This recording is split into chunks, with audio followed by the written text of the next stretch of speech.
right, so now we are going to make a mini tray cake, and then you are going to dye some frosting for your end of learning color, okay? So when I say tray cake, we're gonna make these. These are really cool and fun and trending right now on Instagram. People sell these with different themes. So you do get to decorate this a little bit based on a color scheme. So if you recall, you just finished your color wheel, so your teacher may have something like this out, but you are going to be making this based on a color scheme, okay? So I'm gonna first show you how to make your cake. So you may or may not have time for a mise en place, depending on what your teacher has time for. So obviously I did mise en place. So I'm gonna start by using the creaming method. This is a review from Pastry Chef, if you recall. So we're gonna start by creaming our butter and our sugar together. We're gonna use our kitchen mixer, and you're gonna use the paddle attachment. So I'm just gonna set this up for us. If you recall, you just push up. Goes right into place if you do it correctly. All right. You'll see that your recipes are scaled, so make sure you have it in the correct unit, just like I showed you in the lava cake. So you're using a little more than a stick of butter, so more than 4 ounces. All right, I'm just gonna put that in there. And then we are going to incorporate our granulated sugar. All right. So you're gonna be making this as a table. So I've already greased my 8 mini pans, so each person is gonna have 2.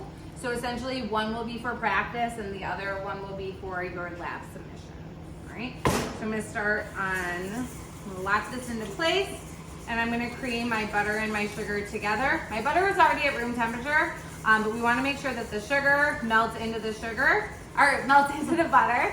I'll be right back. All right, so my mixture is creamed. You can see it's all incorporated nicely together, sets the tone for the rest of our cake. So now I'm going to incorporate 2 eggs and let that mix. So I have them divided 2 and 2. If you add them all at once, it's a little overwhelming. It says to also incorporate our vanilla at this point, so I'm just going to, in between there, use about half of my vanilla. And again, you're working as a table. So if you don't have a data mise en place, you want to make sure you're measuring the ingredients in the order that they're measured. So one person can be in charge of controlling the mixer. All right, and then there's our last egg, and then the rest of our vanilla. All right, so our wet mixture is there. Now we're ready to add in our dry ingredients, and I've combined our dry ingredients, which is 240 grams of cake flour, baking powder, and our salt, and then I have my milk right here. So if you recall from Culinary Basics and Pastry Chef, when you cream, you go back and forth, all right? Because we are ending our color, you can also color your batter, and this is the good time to start doing that. So you will either be assigned a color scheme or you'll be able to pick. So I'm gonna do secondary colors. So your primary colors is yellow, blue, and red, okay, the main colors. Now I'm gonna do secondary colors. So that would be our green, which when you incorporate yellow and blue, and then purple when you incorporate blue and red. I need orange, so I'm gonna dye my cake orange, okay? If you don't wanna dye your cake, you totally don't have to, but I thought it would be fun. So orange is yellow and red, all right?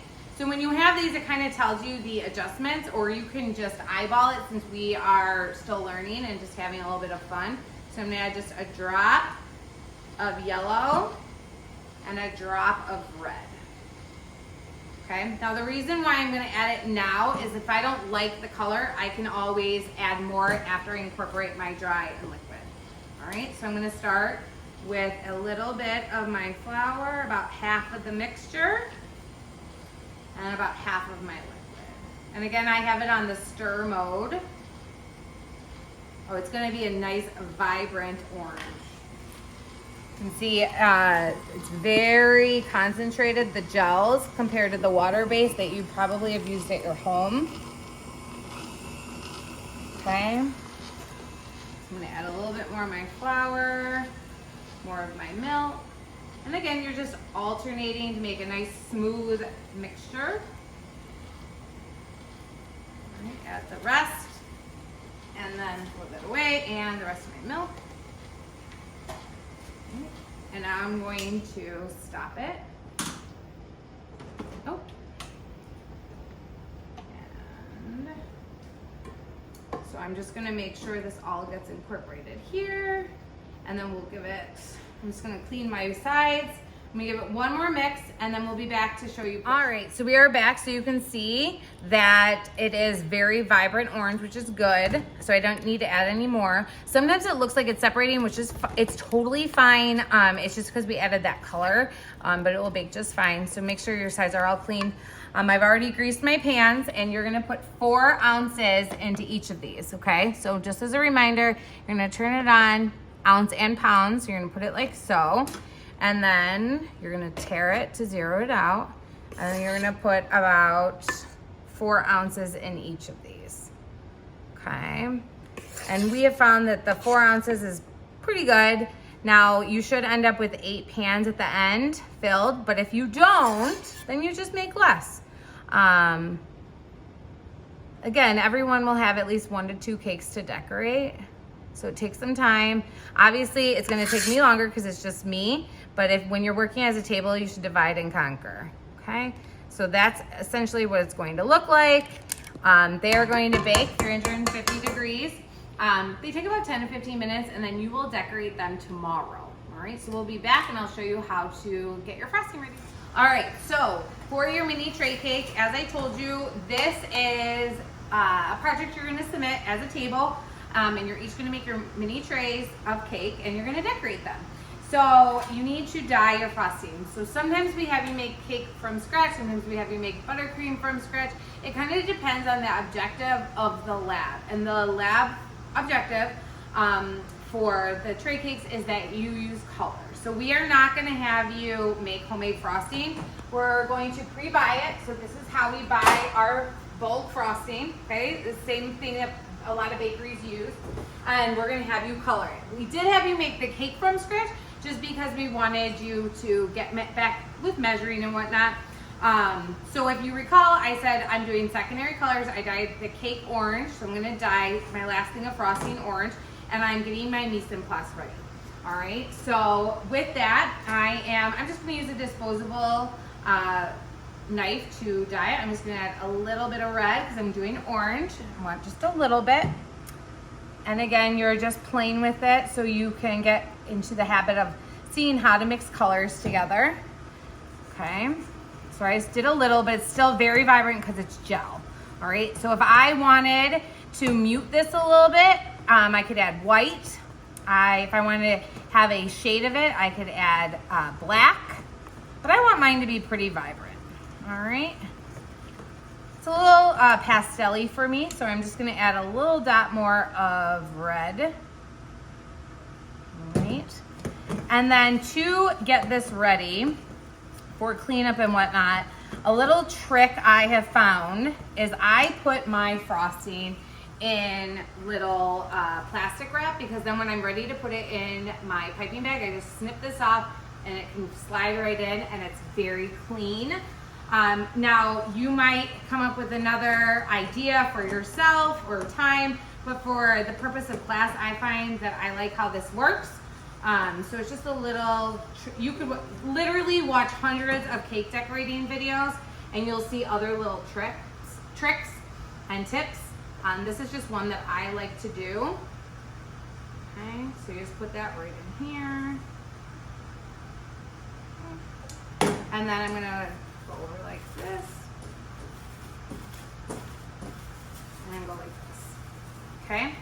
Now, because this is pre-made frosting, this does not need to go in the refrigerator. If you happen to put it in the refrigerator overnight, it will get really hard. So you want to make sure it is soft when you're ready for piping. So as soon as the cakes are done, I will show you how you're gonna assemble these. We will be back. All right, so now I'm gonna show you how to decorate your mini tray cakes. So when we decorate the tray cakes, we already prepped all the frosting, so now I'm just gonna show you how to get it together, assemble in a piping bag. So you can use something called a coupler, and a coupler gives you the option to trade out the tips and still use that same color. So let me show you how this works. All right, so you take your piping bag. This is a disposable piping bag. You put this center piece inside just like so, and then you cut it right here. Okay, so it has an opening. You take your tip. This is called an open star. For this project, we are just gonna put out some tips and let you kind of play. There's no like requirement. So I'm putting that right on here. And then this piece, it fits it right over top and it secures it in place, okay? So if you know you're gonna switch out the tip, then you wanna use a coupler. If you're not gonna switch out the tip, like I know I'm not gonna switch out the tip, then you don't need to use one, okay? So now we prepped up our frosting and you're just gonna cut the top off like so. And then you're gonna, this is why I like having this longer piece here. I'm gonna cut this down just a little bit. These are really big piping bags. We buy them big because you can always cut them down. You just can't add. This is, you don't need that big of a piece. So I take it like so, and then I take it like this, put it right in the center, and I squeeze. And then now you have your frosting piped without making a huge mess. So this is just a little tip that I've learned from watching a bunch of videos. Again, do what works best for you, okay? So now we have our 3 colors, secondary, orange, green, and purple. And now you get to play. So I'm just going to start little rosette. I can do a little squiggly. I can add little dots, okay? Or you can go like this. And then I can go like this. So again, the idea here is that you are just incorporating color and having fun. Okay? If you want it to be very intricate, like if you look at the doc with all the examples, they do huge. So you just kind of go like this, adding all the texture, and then adding that in. So you get the idea. Okay? Thank you. Enjoy.